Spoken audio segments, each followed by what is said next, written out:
Hi, I'm Shahnaz. In this lecture we are going to prove the 5 lemma, and this lemma states that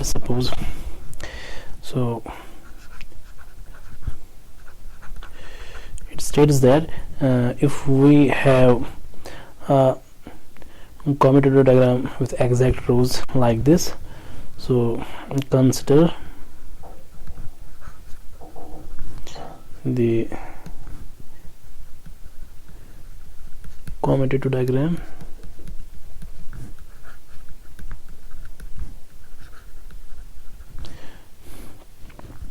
with exact rows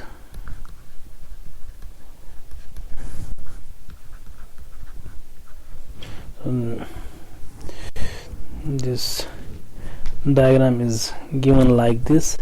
So we have R modules A, B, C, D, E, and this is exact sequence. This is the map F, this is G, this is H, and suppose this is the map P, and we have another exact sequence from A prime to B prime, C prime, D prime, and finally E prime, and the map is F prime, G prime, H prime, and P prime,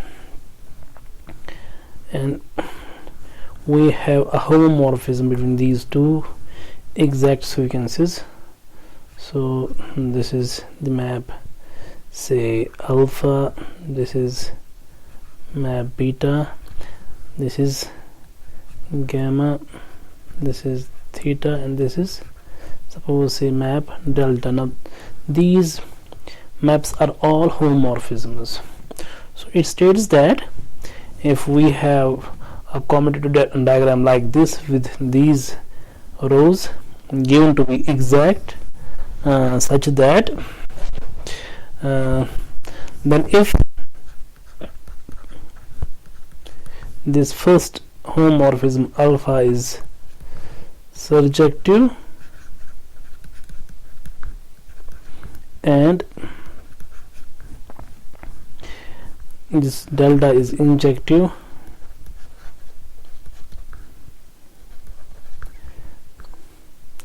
and this beta and theta are given to be isomorphisms, and beta and theta are isomorphisms,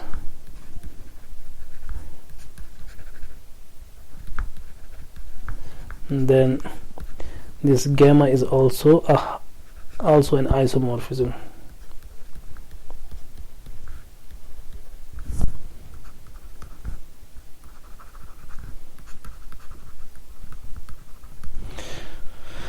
Now let us prove this. Now to prove this theorem, we are going to use the fourth theorem. Now we will use fourth theorem on these three squares which are on the right. So if we consider the commutator diagram, so consider the commutator diagram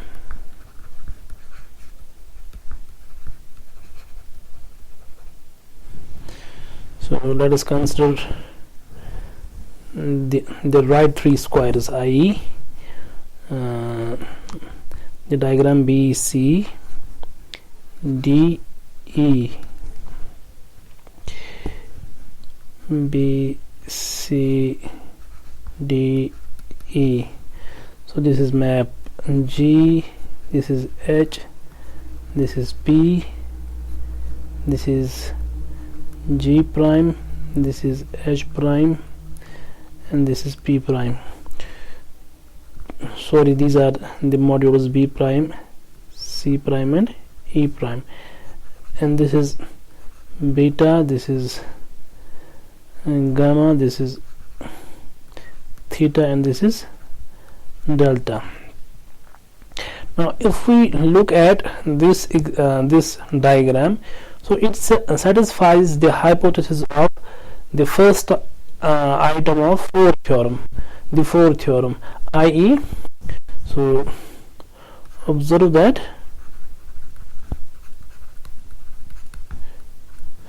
beta is given to be surjective, beta is surjective, comma this theta is an isomorphism and hence surjective.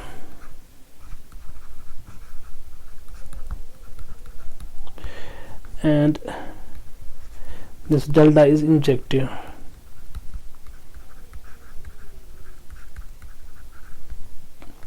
Then this is the hypothesis of the first item of the fourth theorem. So if this is true, then this gamma has to be a surjective homomorphism. Then by in the fourth theorem, so this actually follows from the first item of the fourth theorem. Then by the fourth theorem, this gamma is surjective.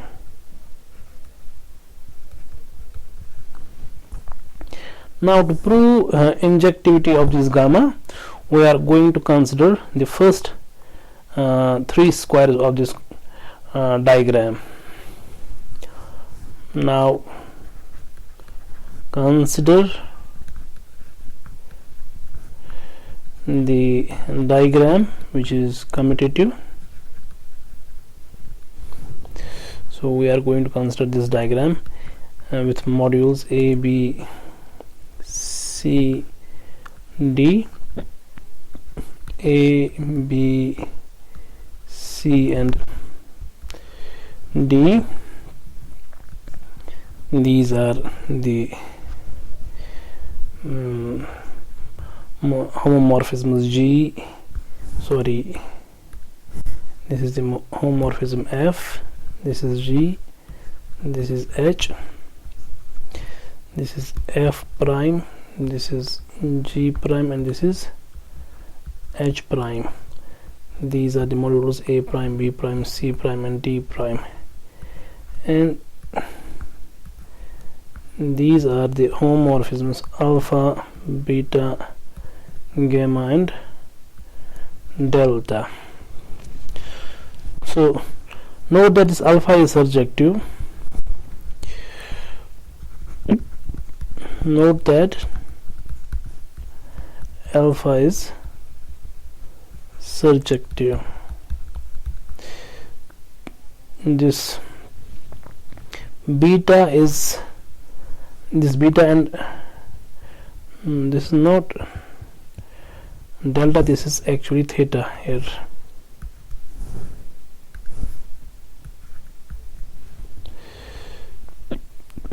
Note that this alpha is surjective and beta and theta are isomorphisms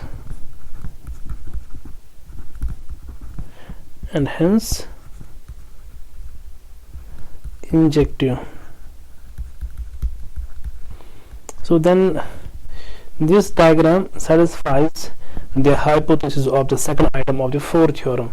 So this forces this gamma to be injective. So hence by the fourth theorem,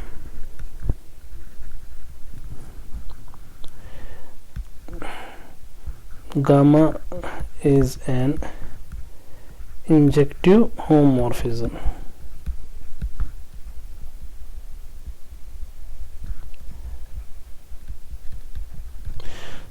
In the first part we proved that this gamma is surjective, and here we proved this gamma is injective. That is gamma is an isomorphism. Now let us move back to the free modules. So in previous lectures we have introduced the notion of free modules. Now we are going to prove the freeness property of free modules. But before that, let us recall what do we mean by a free module. So first of all, we call suppose M is an R module, then we call M to be cyclic if M is generated by an element X, where this X is an element of M. In other words, we can write this M as Rx. Now if this is the case, then M is said to be cyclic. Now this M is called a free cyclic module if so if annihilator of this X is 0, I mean 0 is the only element in the ring R which annihilates this X, then this module M is called a free cyclic module. So then M is called free cyclic module. Now we are done with this free cyclic modules. Now let us recall what do we mean by a free module. So we call, so this is the definition which we have introduced earlier. So a module M is said to be free module if M is actually direct sum of M alphas, where each M alpha is free cyclic module. So if this is the case, then M is called a free module. Now since each M alpha is cyclic, then this M alpha is generated by this X alpha, where this X alpha is an element in M, such that this annihilator of X alpha is 0. Now if this is the case, that means this M, this is generated by these X alphas, where this is actually direct sum of these X alphas, where this alpha lies in some indexed set.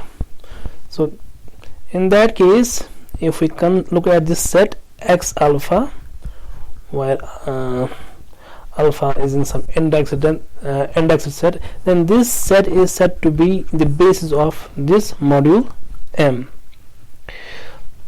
So this is called basis of M.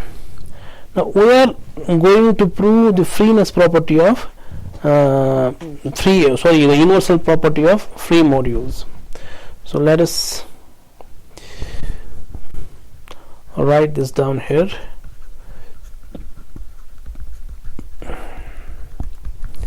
So this is called universal property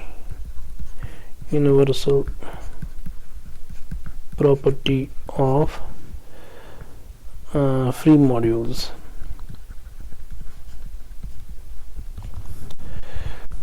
So let us consider a free R module M. So let F be a free R module M.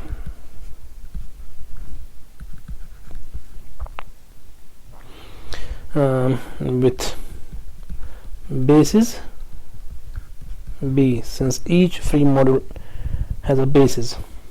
So B is the basis of M. Now suppose for any R module M and every function.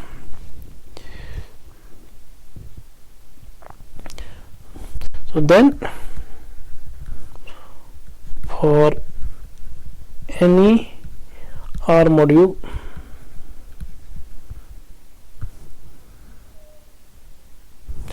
so this is not here, so F is a free R module. Then for any R module M and any function, so we have a function, say gamma, from the basis B of F into M. So we can extend this gamma to a unique homomorphism. So there exists a unique R module homomorphism, R module homomorphism, say phi from F into M, such that this phi and gamma they agree on B, i.e. such that phi of B is gamma of B for all B in B. Now what we have to prove, suppose this is our basis B, this is module, free module F, so this is R module F and B is its basis. So here we have this map, this inclusion map I, so this is the inclusion map, and from this basis B we have a function, say gamma from B into the R module M. So if this is the case, then we can extend this gamma from B to F. I mean, this gamma can be extended uniquely into a homomorphism, say phi from F to M. I mean, this phi is an extension of this gamma. Now here gamma is an arbitrary function and this phi is a homomorphism. So this is unique. Now let us prove this. So since this B is the basis of our R module F, so let B be this set Bi, where this I is in some indexed set. So let us consider any element in F. So let say V be an element of F. Then by definition of basis of a free module, this V can be uniquely expressed as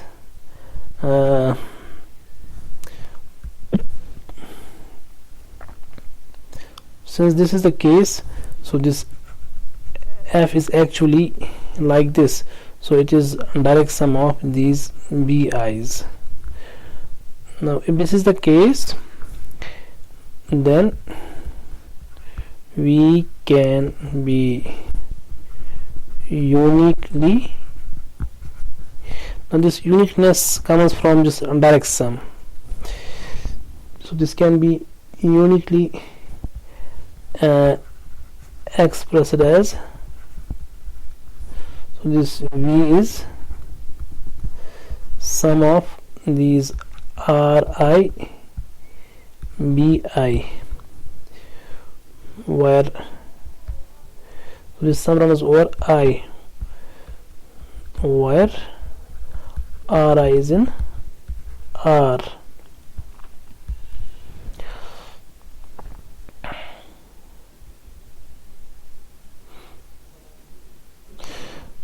Now since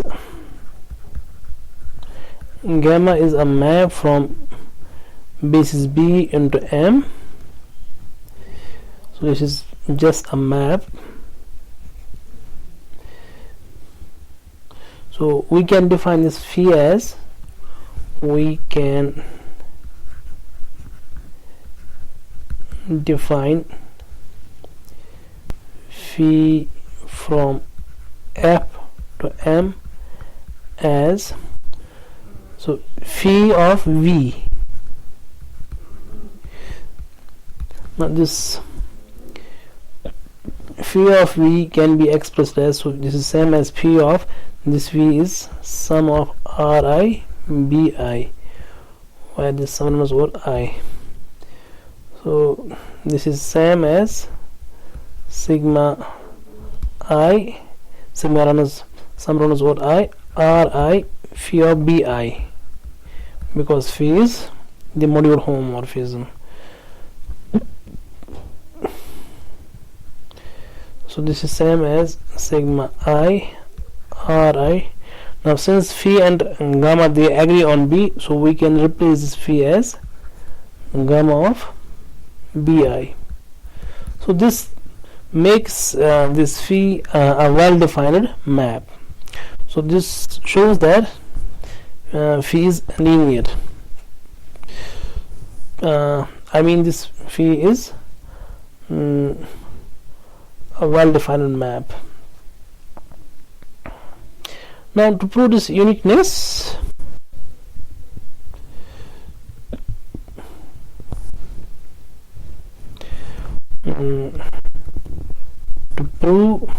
so one can easily prove phi is linear. So if we take phi of V plus B, V plus W, then this is same as so this V has an expression like this, and this W has an expression like this. So we can write this phi of V plus W as phi of, suppose some Ri Bi plus Ri prime Bi. Then using the fact that phi is homomorphism, we can prove phi is linear. Now, so to prove phi is linear is easy. And to prove phi is unique, so let psi from F to M be other such homomorphism.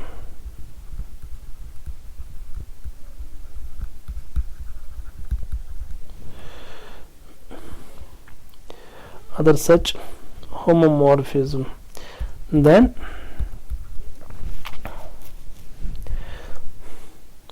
this psi and gamma will agree on B. Then the psi of B is same as gamma of B, but this gamma of B is same as, because psi because gamma and phi they also agree on B for all B in B.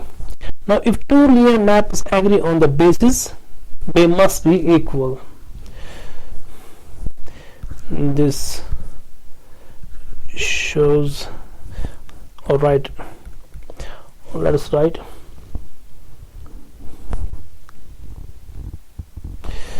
since any two linear maps, I mean are linear maps, are linear maps which agree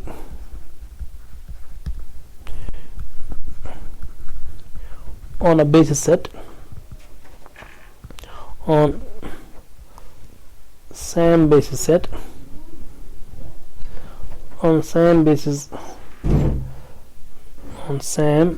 basis so they must be equal. Therefore this psi is same as phi. This proves our claim.